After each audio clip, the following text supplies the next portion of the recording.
हर हर महादेव, जय श्रीराम, जय गोमाता. मित्रांनो, तर तुम्ही देखील अयोध्येला येण्याचा प्लॅन करताय आणि अयोध्येला मंदिराच्या आतमध्ये फोन घेऊन जायला परमिशन नाही. तर तुम्हाला सुंदर असे छायाचित्र काढायचे असेल तर व्हिडिओ शेअर करा आणि सेव्ह करा. तर तुम्हाला सांगतो कसं यायचं आहे. तर आमावा मंदिर जे की सीतारोसई या ठिकाणी महाप्रसाद चा लाभ देखील घेता येतो आपल्याला.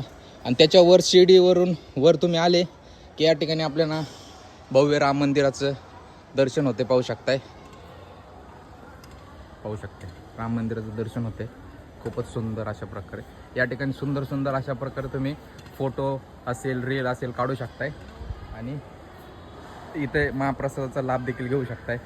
सकाळ सकाळी या ठिकाणी बालभोग जे की आपला नाश्ता मिळतोय. पाहू शकता सर्वजण बालभोगचा आस्वाद घेत आहे. आणि या ठिकाणी आल्याच्या नंतर आपल्याला धनुष्यचं दर्शन होते. त्यानंतर या ठिकाणी बालस्वरूप जे की प्रभू श्रीरामांचं दर्शन होते. पाहू शकताय, बालस्वरूप प्रभू श्रीरामाचं दर्शन होते. तर व्हिडिओ त्यांच्यापर्यंत नक्की शेअर करा जे की यावेळेस अयोध्येमध्ये प्रभू श्रीरामाचं दर्शन करण्यासाठी येणार आहेत. आणि असेच अपडेटसाठी आपल्या भावाला फॉलो करायला विसरू नका. तुम्हा सर्वांना ऐकून हर हर महादेव, सीताराम.